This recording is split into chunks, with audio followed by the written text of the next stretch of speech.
संपूर्ण महाराष्ट्रानं बघितलं, कदाचित जगासमोरचं हे एकमेव उदाहरण असेल की एका मुक्या प्राण्याला परत आपल्या गावी आणण्यासाठी म्हणून जगाच्या पाठीवरचा सर्वात मोठा मोर्चा हा कोल्हापूरमध्ये त्या ठिकाणी निघाला.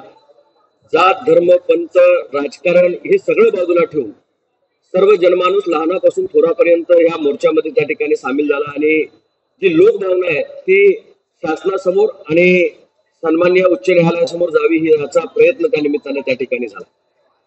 आमची एवढीच मागणी आहे की महादेवी हत्ती ही डोमेस्टिकेटेड अॅनिमल्स ज्या पद्धतीने असतात त्या पद्धतीनं लहानापासून मोठी ही त्या नांदणी गावामध्ये त्या ठिकाणी झाली. तिचा आदिवास हा जंगल नसून तिचा खऱ्या अर्थानं जे वावर आहे तो संपूर्ण तिचा लहानपण ते आतापर्यंतचा 30-40 वर्षाचा वावर हा संपूर्ण त्या गावामध्ये त्या ठिकाणी गेलाय.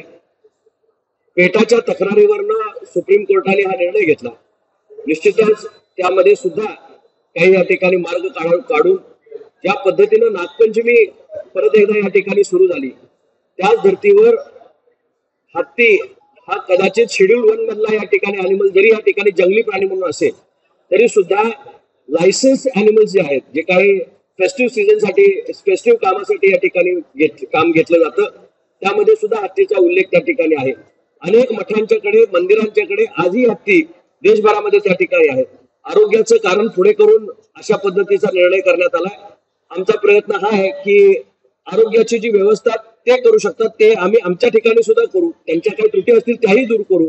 पण निश्चितपणे हाय पॉवर कमिटीच्या माध्यमातून आज परत रिव्ह्यू पिटिशन आम्ही त्या ठिकाणी जे दाखल करतोय त्यामध्ये आम्हाला सहकार्य व्हावं आणि शासनानं यामध्ये लक्ष घालावं.